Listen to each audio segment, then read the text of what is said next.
Good evening, everyone. Welcome to another episode of LP Live. We are LP Alliance, an intercaucus coalition rebuilding and revolutionizing the Libertarian Party. My name is Amanda Griffiths. I'm joined by Kyle Davis, and we are joined by Lana. Pronounce your last name for me, please, so that I don't make a fool of myself. Leguía. Leguía. And you are fresh from Freedom Fest. Thank you so much for joining us. Yeah, I actually landed this morning at like 5 a.m. So I'm very, very tired, but I took a 2-hour nap, so I'm good to go. Awesome. We wanted to have you on because you obviously caused a stir at Freedom Fest. Angela McArdle had three panels or three sessions, correct? Where she was at least speaking at three different things, but one of them was like a separate breakout room, and then the others were at the main stage with Ross and a couple other people. So. And you stood in the back for one of those, I believe, held up two signs regarding Angela McArdle's, the results, essentially, of the investigation into Angela McArdle's finances. As people know, there was a pretty breaking report that came out where she was accused of all sorts of things, embezzlement, fraud, the rest. Can you just describe the situation in your words, what happened? Sure. And first, I just want to kind of temper expectations about what happens. I know a lot of us are really feel validated, when we see Angela become embarrassed or anything like that. And a lot of people think it was like this epic showdown between me and Angela. And it wasn't necessarily dramatic like that. I do, to her credit, she does stay very cool under, high pressure situations. We saw that when she was chair. And there will be a recording that we're tracking down from Freedom Fest that kind of has at least... it's not video of me there, but you can hear me in the background. So starting at the beginning, when I came to Freedom Fest, I was there tabling with another organization, and my good friend Olivia Hayes, I think everybody knows who she is. She's a great libertarian as well. She told me that Angela was there. I hadn't even checked like the list, and that a lot of people were upset, and that there was going to be a group of people who were going to go to that specific panel and hold signs or kind of like quietly help her in that way. So we deliberately chose not to go to events that had prominent people there or were highlighting movements or projects like with Ross that we didn't want to take attention from, because that's not fair to them. So we deliberately chose the panel discussion where she was talking about building coalitions, because it's very ironic that is a very thing that everyone's pretty much mad about. And in listening to that panel discussion, she spoke about things that everyone is angry about, but we can talk about that later. So when it came time to go, I made signs, and we went in there, and there was basically just me there. Nobody else had show up. So this group that was supposed to be there, I guess, had other things. And so I waited about 10 minutes for everyone to be there who needed to be there, not just who I was expecting to be there, but also any other guests. And I kind of just let everyone settle. And then I just grabbed my signs and I went to the back, and immediately Clint stopped what he was saying and said, "Oh, what's going on?" or something like that. And Angela said, "Oh, we have a disruptor." And she kind of motioned to somebody up front, which is either a volunteer or one of her handlers, to kind of, get me kicked out. That person approached me and said, "You can't be here." And I said, "Yes, I can." And Clint said, "Well, my only question is it directed at me?" And I said, "You know exactly who it's directed at." And I don't remember exactly what Angela said, but it was something to the effect that, you're disrupting or something like that. And I said, "I actually was just standing here quietly in the background. It was you who asked me a question." And it was hilarious because no one knew I got up, because I was actually sitting in the back row at first. And when I got up quietly with my little signs, it was mainly to embarrass Angela and make her feel uncomfortable. That was my goal. When Clint kind of brought attention to me getting up with signs, the entire room turned around. So it wasn't until they actually acknowledged me standing there that actually disrupted everything and disrupted the panel. So I refused to move, and the woman who approached me basically said, "Well, we'll get security." And I said, "Okay, get security." Now, I don't know this for a fact, but I didn't see private security there. all I saw were cops, like, real cops with real guns walking around the convention, because it was a huge convention or conference. So to me, she was threatening me with cops. And so was Angela. Whether that was their perspective or not, I can't say 100%. But from my perspective, they were threatening me with police because that's all I saw at the convention. So I just stood there and they continued their panel. And then somebody else would come up to me who was maybe one more higher up, maybe a supervisor or something, basically just said the same thing. Who are you? Why are you here? This is a private event. You can't be here. And I said, well, I bought a ticket just like everybody else. I'm just standing here in the background. The same thing over and over again. And they said, well, we'll have, if you don't leave, we'll have security escort me out. And I said, okay, do that. I kept saying the same thing to every person. And every once in a while, this whole thing, maybe it was like 15 minutes. And somebody would peek in, see what I was doing. So finally, Joanne Skousen, and I hope I'm pronouncing her last name correctly. She came in and she said, where's your badge? And granted, I didn't wear my badge. I found wearing the badge to be annoying. I had left it at the booth. And I said, well, I left that at the booth. I can have somebody go grab it for me. She was like, well, you have to be wearing your badge at all times. What booth are you with? And when I said what booth I was with, she kind of changed her tone. She was like, oh, well, what are you doing here then? And I said, well, I'm not here representing that organization. I'm here as an individual and LP member. And she was like, oh, this is about Angela. And I said, yes. And she said, so you're just expressing your freedom of speech? And I said, yes. And she's like, I totally understand. Thank you for explaining that to me. And that was the end of that. And I just kind of stood there for the rest of the time. It wasn't until after that a little bit of a dramatic reaction came, off camera. And so when it was over, I waited until basically almost every person in the room left. A couple of people came up to me, read my signs, asked me why I was there. And then when I left, Joanne was outside and I thanked her and apologized if I was a little bit rude. And she was like, no, you were great. That was the perfect way to express freedom of speech. You weren't disruptive. You're allowed to be there. I hugged her. And as I was hugging her, Angela, and I assume her handler, I don't know, somebody was with her, like a group of people, and she saw that. And I think that really, that really upset her, because when I walked by her later, I could see that she was very upset. And she's like, why didn't they do anything?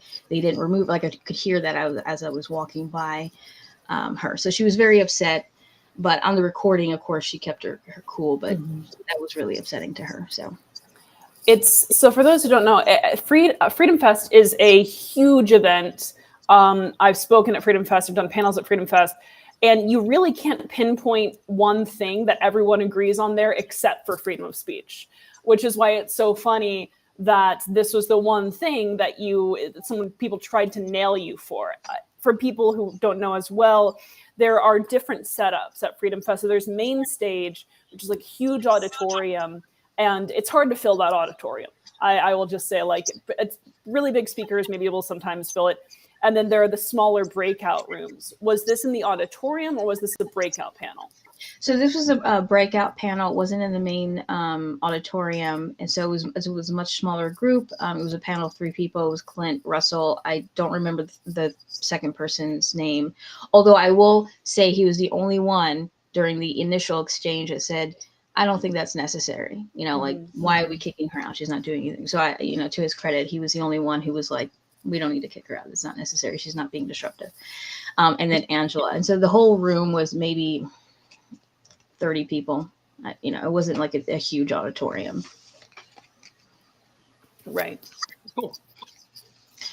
Yeah. And just to add, and I have these cards, I posted this on Twitter, I wasn't the only one who was upset that she was given a platform. A lot of people were upset, and I kept finding these cards in my chair, empty tables, like our booth had an empty table next to us, and people would just kind of put literature, and there were these cards. I don't know if it's backwards on the live stream. It is, and I guess I'm actually going to unbackwards myself if I can, because I think that's what Kyle was remarking on earlier. So yes. Okay, yeah. So it's just a business card size thing, and it says learn more about Angela McGar's work as the LNC chair, and a little QR code that leads to the investigative report. So, and these were everywhere. And when I left, whoever was the initial person, I don't know her name, that was kind of asking me to leave initially, and where who was kind of hanging around Angela. So I don't know if she was like a handler or volunteer or just somebody who was kind of on her side, but she immediately questioned me about this. She said, "Are you responsible for these?" And I said, "No, but I've been seeing them around the convention." And she's like, "Do you know who it is?" And I said, "No." And she's like, "Well, did you see who dropped them in the seats?" And I said, "No." And honestly, even if I did know, I wouldn't tell her. I don't know why she thought I would tell her, but I don't know who made them. So she was, if she wants to blame me for the cards, I will happily take, credit for the cards. That's fine. But I wasn't the only one who was very upset. And McArdle actually is giving a talk on the same topic, building coalitions at PorcFest. And so if any, I encourage people to do exactly what I did and go there and hold signs peacefully. Of course, PorcFest is a different audience, a different vibe, so it might go differently. But I encourage when she speaks, especially on these topics, that we make her uncomfortable. And that was my goal, was to make her uncomfortable and let her know that she's not welcome in these spaces. Like we know what she did, and she can't get away with it. For people who just pretending, sorry, go on, Kyle. I did go ahead and flip your video, Lana. So if you wanted to hold it up now, it should be. Oh, okay, yeah. For people who have no idea why you would want to make Angela uncomfortable, who are completely new to this story, what was the motivation there? Why did you want to make her uncomfortable? Well, so I haven't been a fan of McArdle throughout her career with the LPA, I guess I should say. But what really just is motivating me to be like, we can't let her get away with this, is she literally stole money from, she embezzled money from the LP. This is all laid out in the investigative committee report. I don't know if we can put that in the chat for people who don't know. Working on it.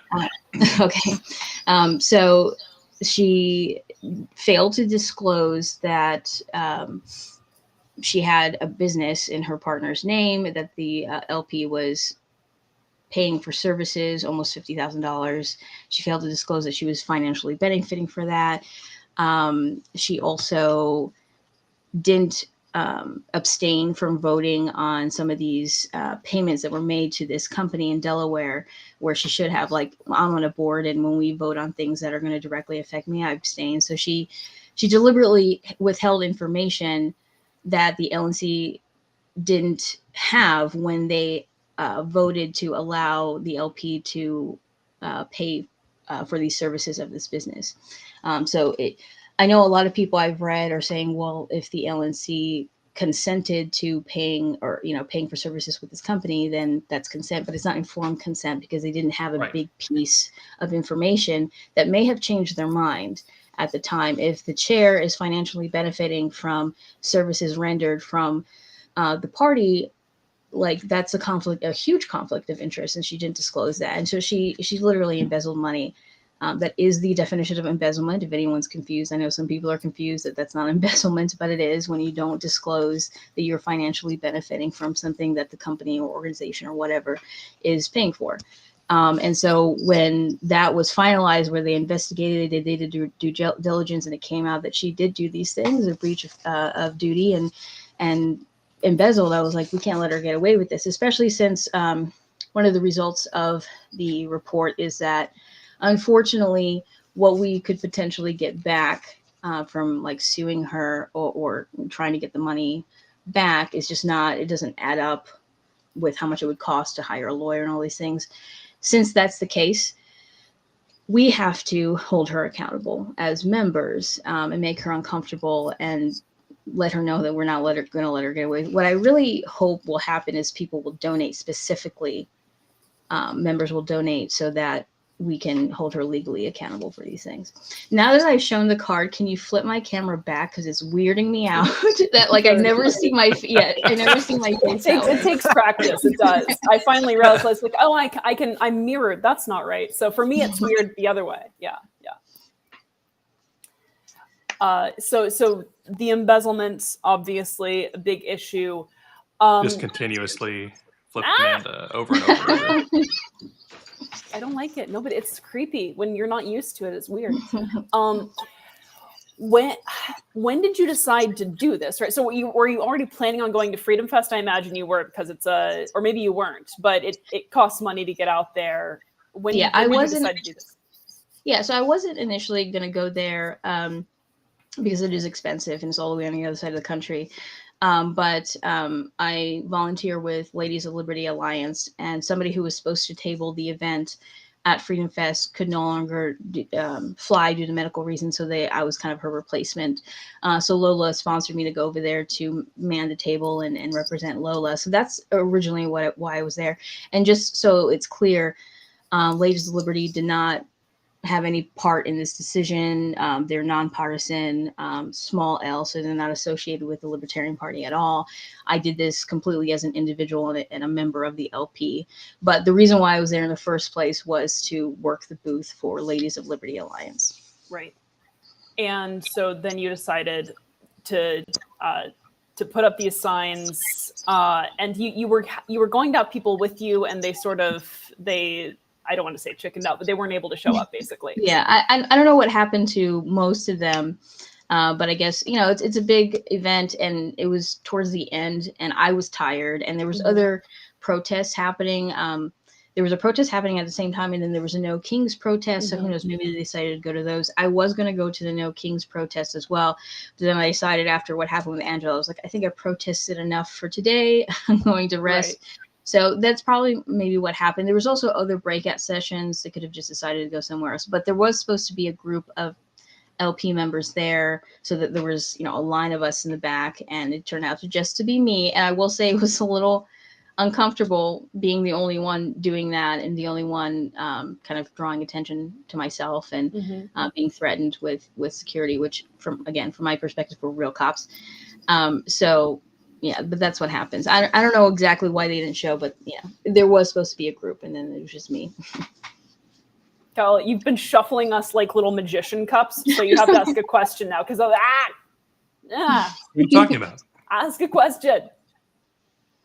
So I've known Lana for a while, and I've talked to her about some of her background before, but I have often told her and people as I've talked about her that not enough people knows who she is for this background.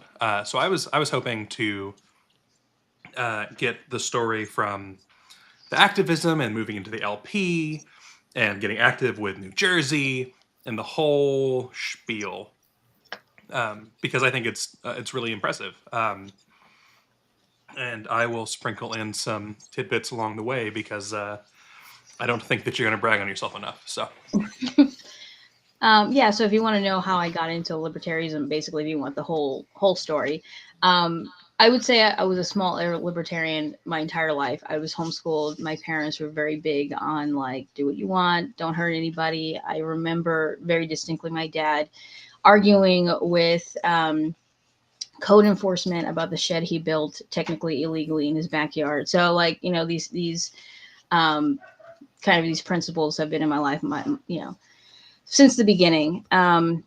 And my brother also has identified as a libertarian his entire life. I maybe didn't know the word at the time when I was 15, 16, but he did. Anyway, so around 2020, of course, with the lockdown, I had nothing better to do. So I started TikTok like bored people do. And I actually started talking about the mandates and some other things, just like politics in general.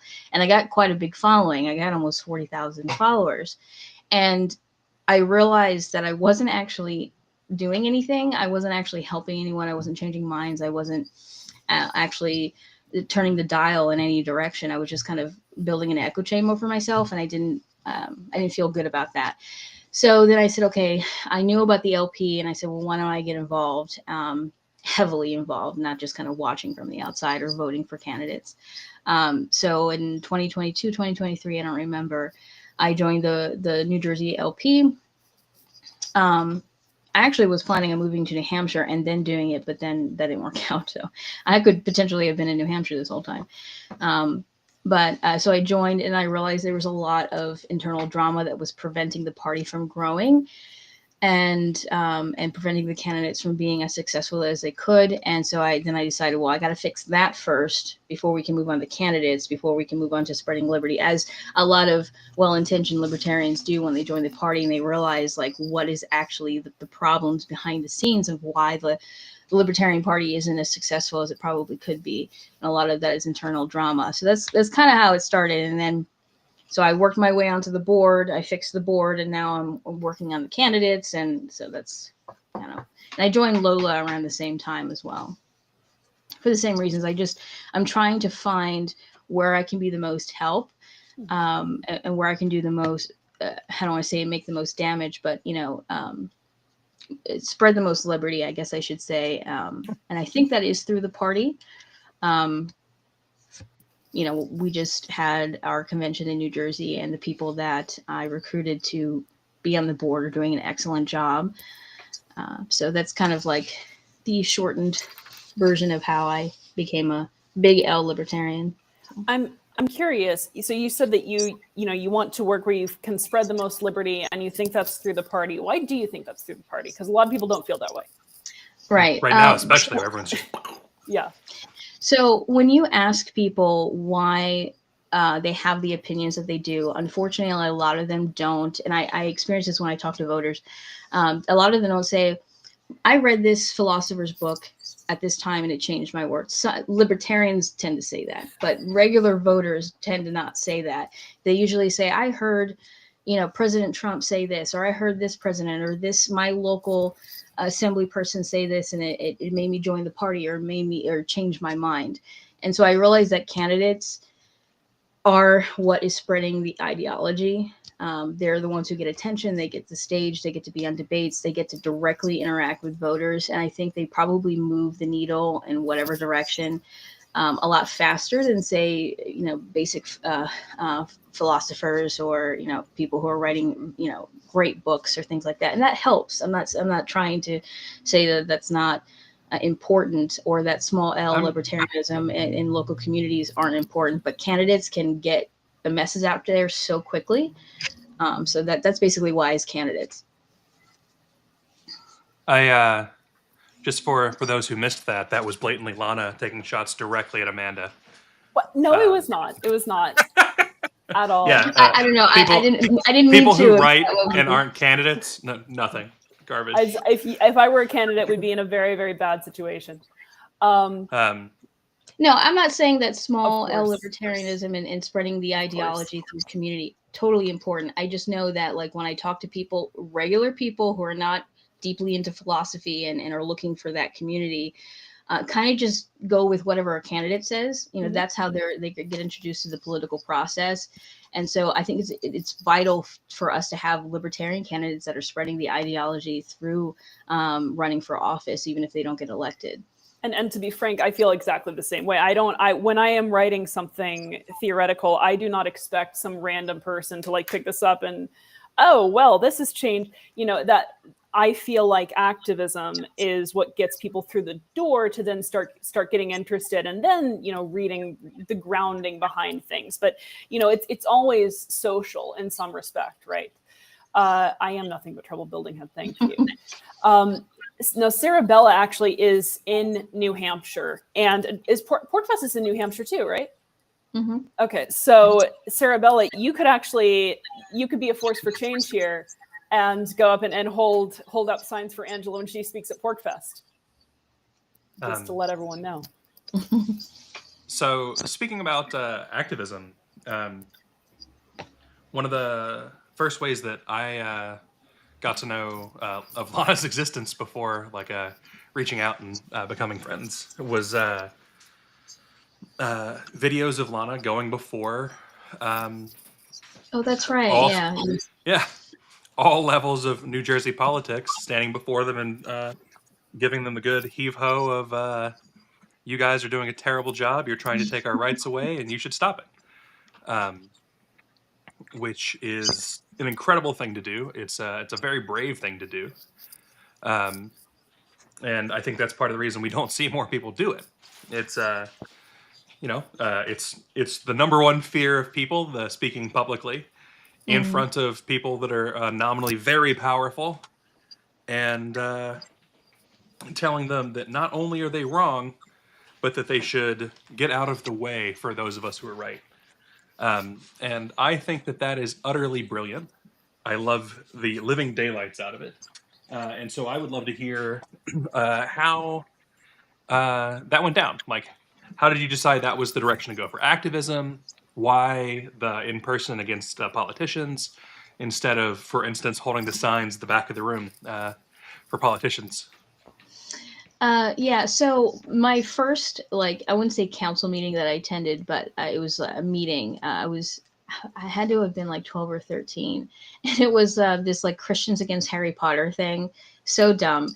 But I was just a kid, and my brother and I showed up, and we were the only ones there speaking against, you know, like, this is silly. Harry Potter's not demonic, blah, blah, blah, blah. So I've been the only one speaking out against things for a really long time. Of course, you know, Harry Potter is not a totally pressing issue now, but it was at the time when I was 12. So part of the reason why I go to these town councils is that it is part of my job as VP of Political Affairs for the NJLP, on top of candidates and getting them on the ballot and getting them trained and all that. I also have to pay attention to what's going on in Trenton. So that's kind of my excuse. But the reason why I wanted to run for that position, aside from the candidates, is because and I'm sure you've noticed this if you're that type of activist, when a lot of people show up to a town council meeting, it might not change their minds in the moment, but a lot of times what they do is they end up postponing the vote. That actually happened recently in Toms River, where they were going to vote, I believe, on, yeah, that's right, the eminent domain issue in Toms River. They were going to take a church away their property to build a pickleball court, because they were mad that the church was feeding the homeless, basically, in that area. There's a lot of homeless people in Toms River, New Jersey. Yeah, so unfortunately, I was doing all this traveling and I couldn't show up, but one of our other members was there, and so many people from the community showed up. There was a line at the door to speak. So many people showed up that they just kind of gave up and postponed the vote. Now, they do that as a tactic, because then they postpone the vote to like in the middle of the week during, 1 o'clock in the afternoon, where no one's going to show up. But showing up does work. It does put pressure on them, because they don't want to be on the record going against 200 people that are in the room that live in the community. They don't want to do that. They don't want to be on record saying that. Unfortunately, recently, I've been the only one, again, speaking out against things like, I think the one that you were introduced to, Kyle, was when I went to Trenton to speak out against the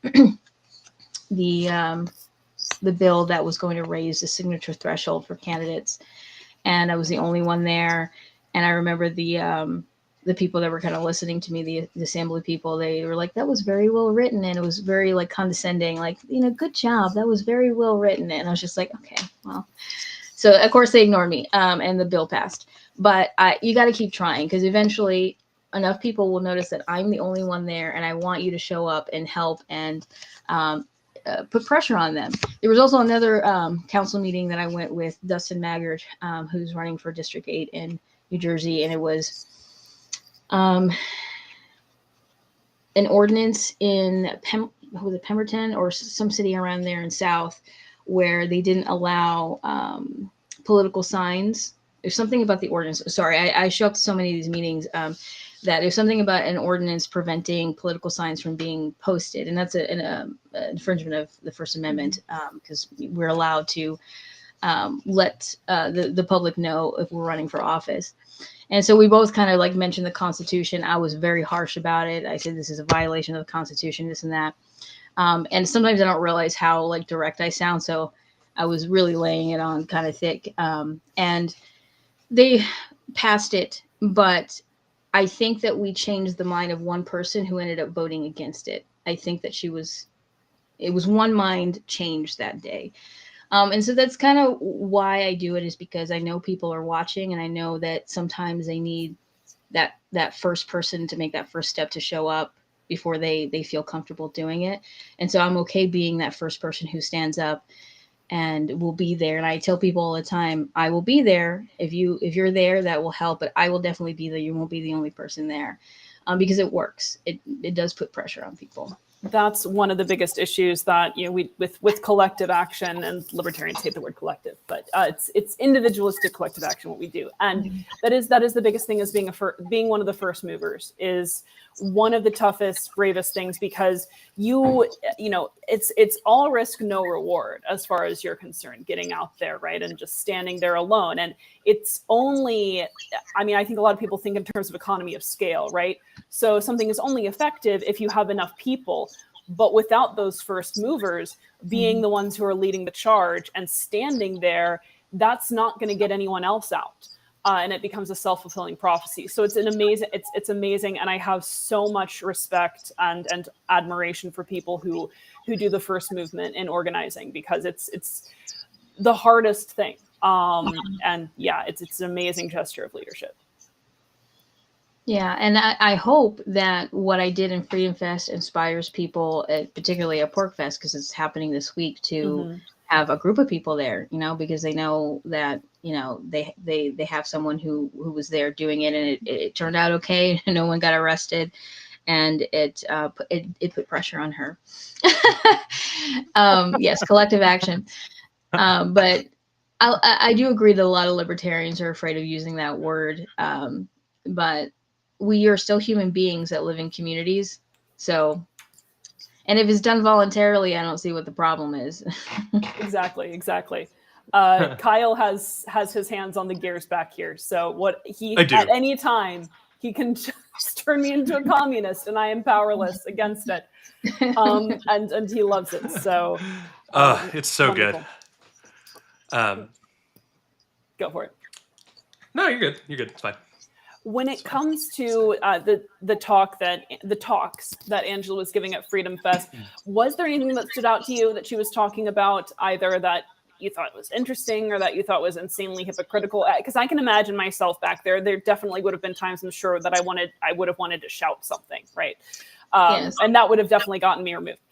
But was there anything that just struck you as incredibly incongruent or even funny? Well, one thing that I found funny is that usually these panels have a Q&A at the end. Almost all of them do. We've all been to panels before, and she didn't have a Q&A. And I think it's because she, like, you know, not that she was in charge, but Clint and her, I think, kind of just were in the same mindset that, like, that was probably not a good idea to have, because I definitely would have asked her a question. And you're right. Like, it was very, like, I'm very outspoken. Clearly, we just talked about how outspoken I am. And it was very hard for me to stay, like, quiet and not verbally heckle her or, like, you know, laugh maniacally. There was one point that really made me mad. And this is part of the reason why a lot of people, including myself, don't like her leadership, is that she didn't even imply. She straight up said that the presidential candidate in 2028 should drop out and endorse a more viable candidate, which, you know, that her and the MC are that's their strategy. And so they spent a lot of time talking, because this was a talk about building coalitions. And so they kind of went into this territory of, like, we should leverage our candidates and their voters to get our way, like we did with Ross. We freed Ross. We should do this again and again and again and again.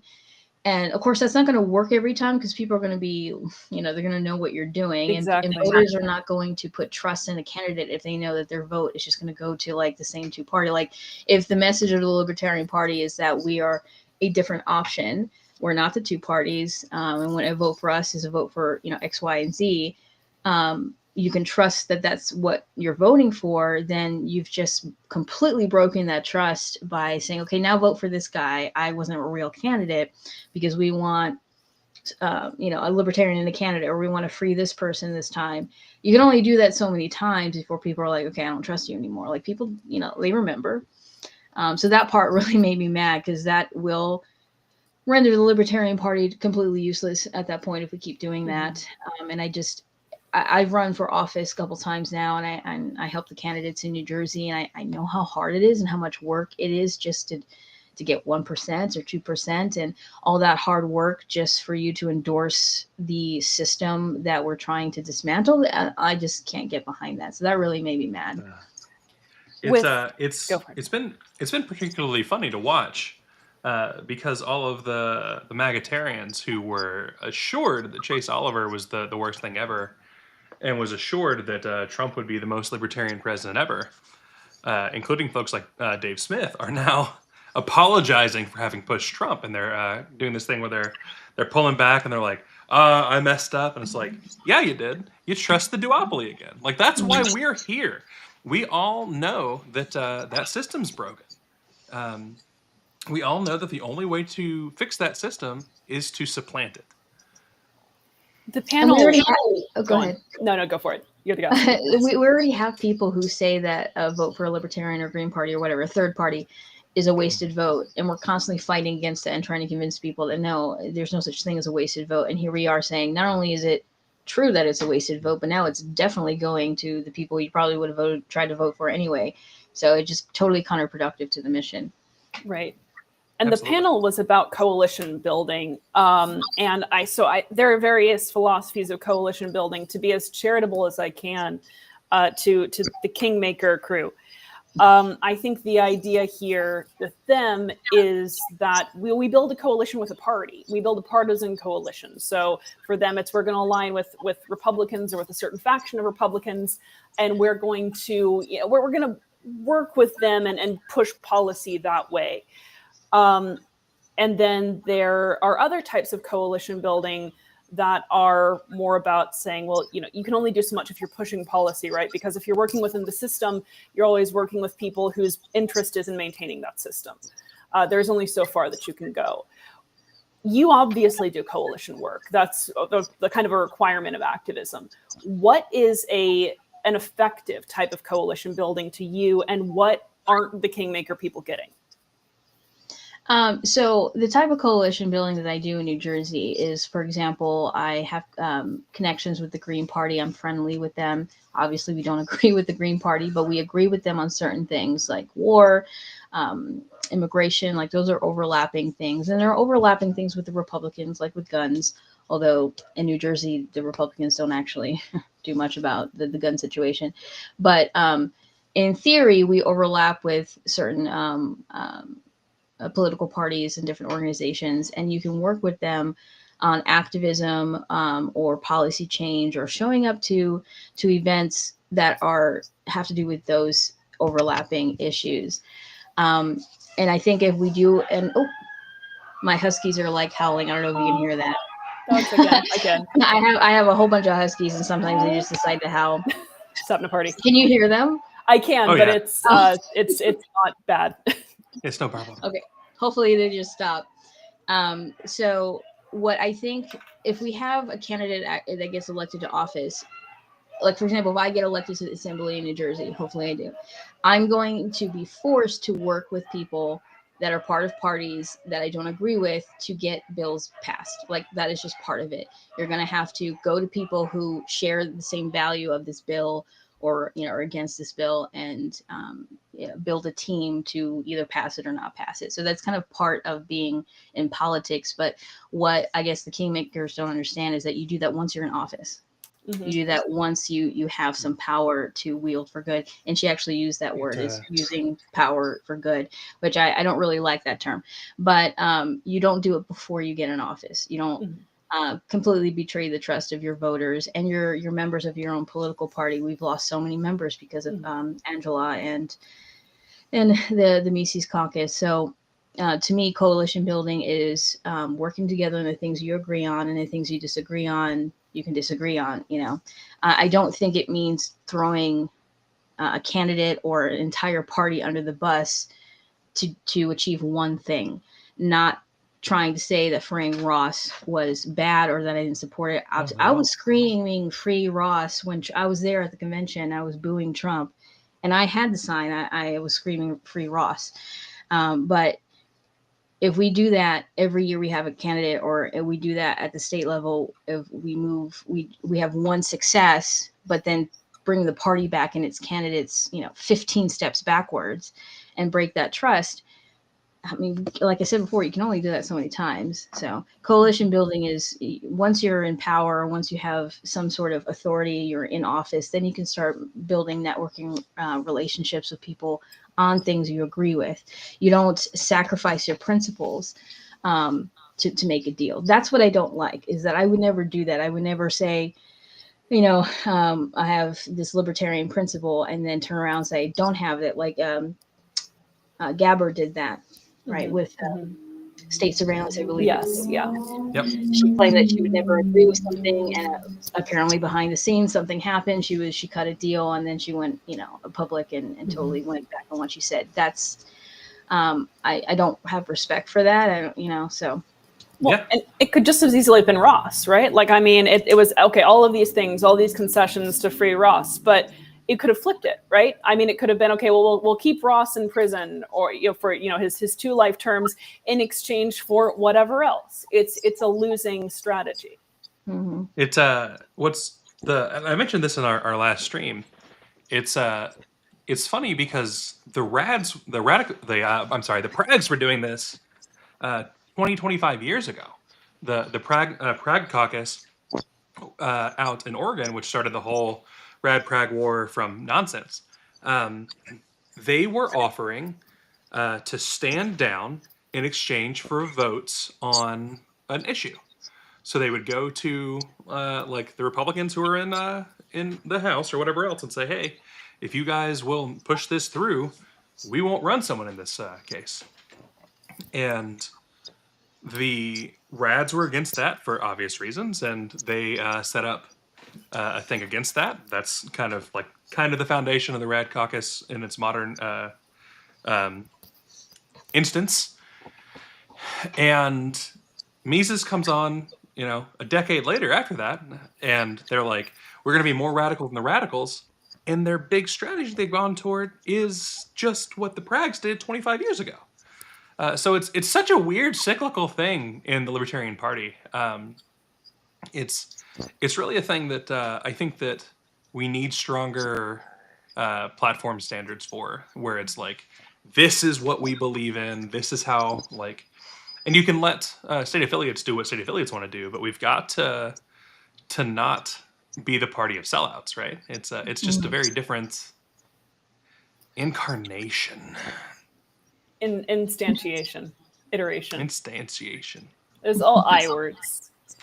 You mentioned the dwindling membership, and as active as you are in libertarian circles and in the LP, what do you think we do to get membership back to where it needs to be and to continue to grow it? Well, I mean, I'm going to go back to the candidates, but I think it's running candidates. I think it's running. I don't want to say viable candidates, but candidates that represent the party, because sometimes a candidate is the first time someone's being introduced to libertarianism at all, or the party. There's so many people that they ask me who I'm with. Are you with the Democrats, whatever? And I said, no, I'm with the Libertarian Party. And some people are like, I don't know what that is. And so I tell them what it is, or the opposite. And they'll say, I know exactly who that is. And they associate it with Trump, New Hampshire, Elon Musk, all these people that we don't really consider to be part of the party or actual libertarians.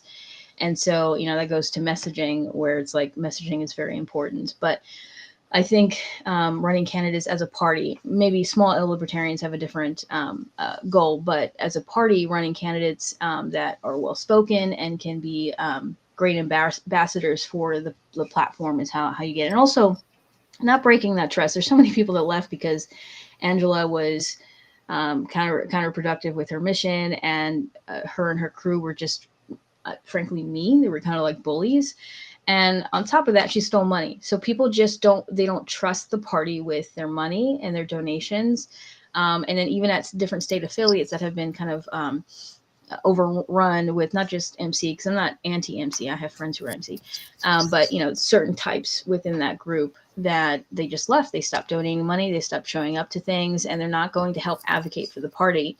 So a lot of it is just messaging and candidates. I know that asking somebody to run for office is a very big ask because it's a lot of work. But and unfortunately, at least in New Jersey, candidates. You can't get candidates unless you have members, and you can have members unless there's people who are motivated to join the party through candidates. So it's like this weird circle that you can't win. So that's why, like, this year we have a governor candidate. He's great. He's Vic Kaplan, and he really is he's probably the most libertarian I've ever met. I'm less of a libertarian than he is, and he's very outspoken and knows how to talk about these issues in a way that's not aggressive, and he's endearing to a lot of people. So when you have candidates like that, where they're opening the door to conversation with people, that's how you plant seeds, and that's how you eventually get membership. And this is where I think the role of activism and an empowered member base comes in, right? Because you articulated it perfectly, that it's hard to get candidates if you don't have the members, and it's hard to get the members if you don't have the candidate, right? So if we take that and open this up to activism and cause-based activism as well, you have that activism as a form of messaging. So what's happening? There's your Vic Kaplan. Cool. Oh yeah, that's Vic. He's great, and he's also a good person. Yeah. Because I know a lot of people think politicians or people running for office are like power hungry, demons or whatever. But he's a genuinely good person. And I did go ahead and link to his site, vicforliberty.com. Go read up on him. And if you're in New Jersey, I'm a little jealous that you get to vote for him. Yeah, so, I think New Jersey and one other state are the only ones that have statewide elections this year. So yeah, activism as a type of messaging, and then also as a way of making members as powerful in a way as the candidate. If we're out there, if we're out there canvassing, if we're out there doing demonstrations, if we're out there doing civil disobedience, whatever, then we are not waiting every 2 to 4 years to hope that we get some earned media for some candidate that then people see. We then have a brand that we can put that candidate on top of. We already have gotten that attention, and then we're able to do even more. What would you like to see from national in the way of, I guess, its relationship to states and its relationship, the way that it helps and assists states, if it does or could? Just to add to what you said, I do agree that activism is important, and it works in tangent. Like I tell our members all the time, if you show up to a protest or you go to your local town council speaking out against something, take pictures, take videos, show people that libertarian members are out there doing stuff, and then then the candidates come in, and then they're spreading the actual platform and ideology, and have the potential to actually bring change through policy change or policy reform. But as far as a libertarian, right now, all I want them to do is remain consistent in their messaging. That's all I'm asking right now. Anyway, please just go back to our platform and remain consistent. Don't get distracted by culture wars and things like that. Just spread the platform. I think that's really important because we are the third largest political party. People do pay attention to the Libertarian Party, even if they're not libertarians. So they have the megaphone that affects all the state affiliates. As far as candidate support, I would like to see a bit more training available for candidates specifically, or maybe even grassroots activism. Even if they're just webinars or at conventions, Chase. Things like that. Sorry. Yeah, no, Chase would be. He's offering to do a panel at Grand Rapids this coming year. And because he knows the jokes about him, right? He's talked about doing a Chase Grooms Libertarians to teach people how to dress and how to actually fix up and where to spend their money if they're on a shoestring budget to actually look really professional, and how to get those camera shots out there and everything else. And I think that's just absolutely brilliant. That's, if people are going to make fun of you, lean into it, make the joke back at them, make them better anyway. I'd thought about bringing that up earlier because you have a bit of a snappy dresser feel most of the time with the goth aesthetic that I love. Yeah, I love libertarians, but sometimes we can be so individual that we kind of kind of get lost in that, and people can't take you seriously. I think I dress professionally, but yes, I do have the goth aesthetic, and even with that, people are like, "You want me to take you seriously?" Especially being a woman, especially being my age, having the body type that I do, etc. Sometimes, those things work against you. So yeah, if Chase can do this panel or this workshop or whatever, I think that's more hands-on with the candidate support. I love that they repost candidates. Joe Hanush does a great job of doing that. He shows up to our live streams and promotes that way, and that's so important as well. But one thing I noticed, at least in New Jersey, and I'm starting to notice it in other states and nationwide, is that we ask people to run for office, put your name on the line. You're now part of the history books. You're on Ballotpedia. You're on this ballot, right? And then we're just like, okay, figure it out, and we back off, and that's not really fair, especially since we don't have the member base like the other parties where there's competition between them. So they're we kind of throw them to the wolves. So aside from just sticking to more consistent messaging, I think more hands-on with the candidates of actually training them to be what a candidate looks like, and public speaking and speech writing and all these things, campaign building. Absolutely. What are your hopes for the LP over the next, I guess the over the next year as we're building to Grand Rapids, right? So what are your hopes for the LP over the next few years, I suppose, over the next cycle? What would you like to see from the party overall? What would you like to see us be doing as a party? So in next year, I will be there in Grand Rapids, and hopefully I get elected as a delegate in my state. Even though now I'm probably still going to go, be there. I hope that there's enough people who haven't burnt out from all the drama, the internal drama, to show up and elect people that care about the party and its future, instead of electing people who are either straight up like damaging it, or just kind of sitting in their positions and doing nothing. That's kind of what happened in New Jersey. We except for this year, we've been electing people that just kind of either ghost or sit there and do nothing. And that's, I don't know what's worse, is sitting there and doing nothing, or doing things that can actually harm.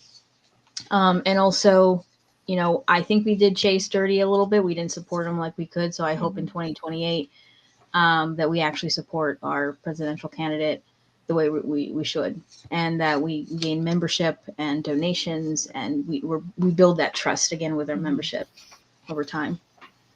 It'd be awesome. And we would have to get the right kind of candidate, right? And we'd have to get the right kind of chair. But one thing that I have thought would be cool in an ideal world is to have a chair turned candidate, right? So you have that visibility being built over this time period. Then people are able to see, okay, this is the chair of the party. And then you end up having them step into that role of candidate. That rapport is already there, but you would need the right person, right? And I don't know, that chair and candidate sometimes are very different things. So, but that's one thing that would be really cool. But. So yeah. I have to go right at 9, but I have one more question that I'm really excited for on a way too early to even take a guess or anything else wavelength here. Oh no. Who do you want to see as chair of the LNC? Oh man, I don't know. I couldn't even say. You're not hardcore on the Justin Amash train? I mean, I would love if he did that, but I think that's more like, wishful thinking. I don't think that's going to happen. But absolutely, if he put his name in the ring, I would vote for him. No, that's a good chair that could turn into a candidate too. That'd be freaking awesome. Yeah. But I don't know. I have no idea. I guess I have to wait and see who's willing to do the job, especially after Angela and all that. It's a lot of work to clean up. Yeah. It takes a lot. It's always rough when an infant has gone screaming through the room, diaperless, shitting everywhere. Kyle, we don't need to know about your personal life, okay? I said that I wasn't going to mention it, and then you brought it up. So. Well, yeah, it's a very important thing for people to know. Yeah. Sarah's saying Amash. Yeah, absolutely. Like, I would support him if he ran for chair. But we ask him like every 2 years. And he says no. But I feel like maybe we're getting closer and closer. Eventually, he has to say yes, right? That's how it works. Eventually, you just have to give in. Kyle, I know you got a hard stop. Final thoughts, final questions. I don't have anything right off myself. It's Lana. I guess I'll be sappy like I routinely am at the end of things, and point out, go to lp.com or lp.org/donate and donate. Come join LP Alliance, etc. But Lana is one of the people who, as I watch the things she does, it's inspirational as a like, man, I'm not doing enough yet. I've got to do more to do as well as she's doing. And I think that if you're not following Lana, if you're not watching the things she's doing, you're absolutely missing out. She's like, there's all the time where I'm like, maybe I should bother Lana and be like, come join LPA and be a speaker with us. It's like, I know she's already doing so many things. So I would haven't, probably say yes. I have a hard time saying no to libertarian things. That's why I end up doing so many things. Yeah. All right, then I'll send you that Discord link.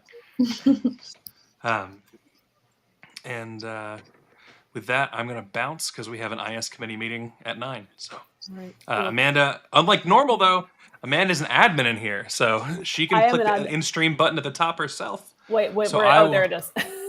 Okay. Yeah, I need to see it first. Okay. So I'm out. Good night, everybody. Thanks for being on, Lana. Thank you. And I'll catch you guys soon.